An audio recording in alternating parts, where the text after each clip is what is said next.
Hello everyone, and we're back to another video about this car right behind me, my 2007 Nissan Skyline 350GT. Today we're going to be talking about our plans for this car, what we got to do to it, what you got to see about it on the channel, and a whole bunch of stuff like that. And to be honest, I don't really know. Okay, let me stop myself right there. The wind noise in that scene in particular was atrocious, so we just got to say it now because you can't really hear it. And that goes for the rest of the video. If there are any points where the audio sounds a little bit sus, don't worry, it's just because I've taken out the wind noise in post-editing. So yeah, that's what's going on. But anyway, I wasn't going to originally keep this car for that long. It was just going to be until I get a Speed 3, then I'd sell this and get a Speed 3. But now, after owning it for a while, I don't think that's going to be the case. I think I'm going to be keeping this for a long time more. You know, this thing is faster than the Speed 3. It is rear-wheel drive. It's more luxurious, and it's more reliable, and it's cheaper. So, I kind of want to keep it for a lot longer. And I don't know how long, so I don't know which mods in this video will actually be done. I think we should just start out with the really big mods if we were to keep this for a long time, which I think that will happen. Because they're more exciting, you know, stuff like that. Then we'll go to the more realistic mods, which you'll definitely see. But let's talk big things, right? Because I think I'm really loving this car, and it might be around for a while. So if it is, we already know we've got to do a manual swap on it. It's automatic right now, and a manual swap would be really fun. You can put the 350Z transmissions in there, which are really good. They're strong, they're precise. But they cost a bit of money, but still, I think that'd be pretty fun. I've seen people that do a 350Z front end swap on them, which, I don't know. I'm not sure if it flows with the rest of the body. I've seen someone do a 370Z front end. Now they've got the Nismo front end with flares. I wouldn't do that, I'd just do a standard 370Z front end. Of course it costs money, so it won't be happening anytime soon. Same as the manual swap. Just something for the long term. I've seen people who put their G37 front ends on this, even though they're identical, basically. But yeah, you know. Another thing, perhaps we go wide body, you can see, oh, the arch there looking good. So I think that might look pretty damn cool. But enough with that, let's go straight on. Now the first thing I would want to do is, I think, lowering it. So we've got this gap right here, you know. It's not too bad, but it could be lower. And I've done this edit. I'll put it on screen right now. Whew, that looks cool. Now, of course, to get that low, I will need coilovers. And here in New Zealand, that means you have to get what's called cert, which costs money, and I'm not sure if I want to do that. Perhaps I'll just get some lowering springs. I'm pretty sure I've heard of something that can drop at like 40 or 50 mil. Let's have a break right now. If you are enjoying, surely hit the like. If you have a Skyline or a G35 and you like these cars, consider subscribing because I'm gonna make epic content on this thing.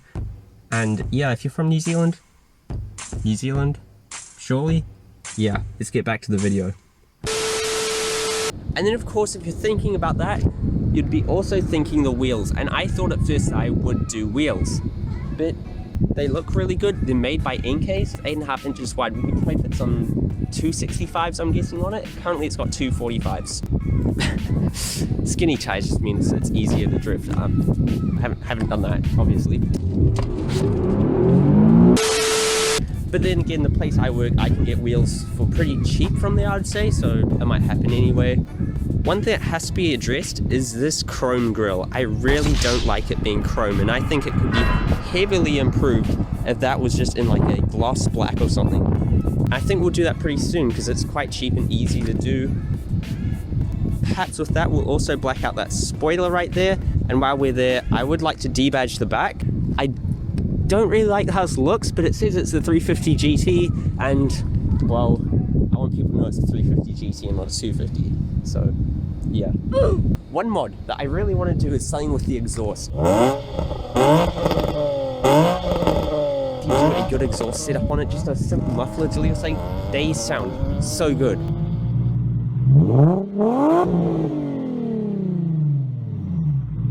Now if we look underneath, There's the muffler and the exhaust tip right there. There's sort of a bolt you can undo around there. And I think the whole muffler assembly should come off, but then we would no longer have the exhaust tips there and it might look a bit scuffed.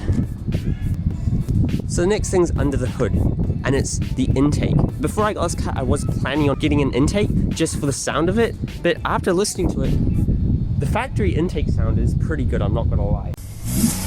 Oh!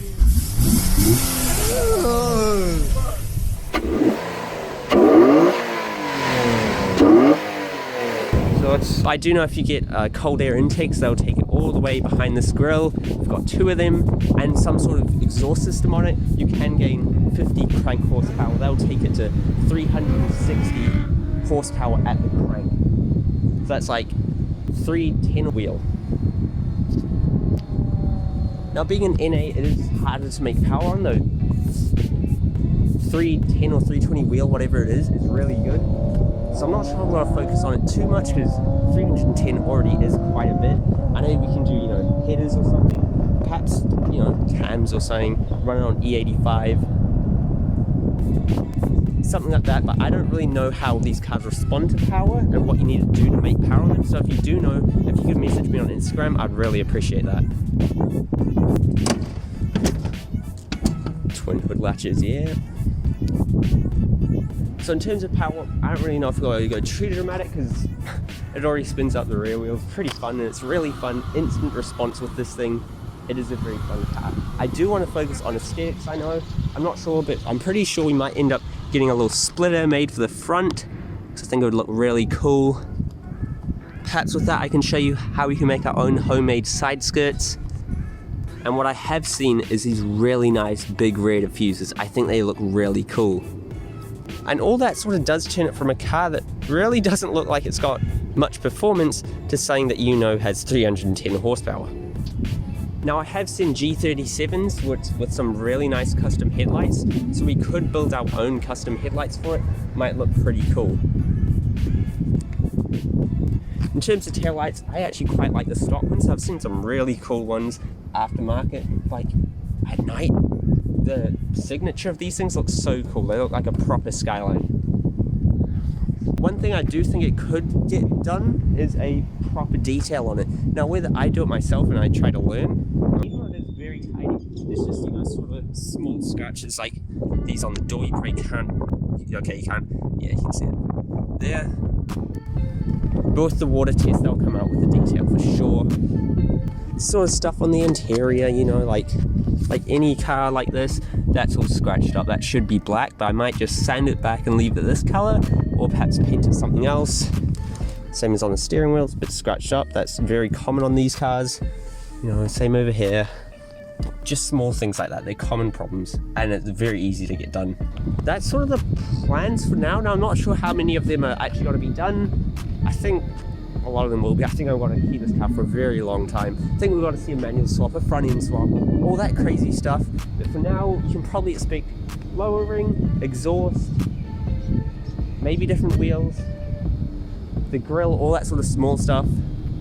Thank you guys so much for watching, and see you next time. Boom. I love you.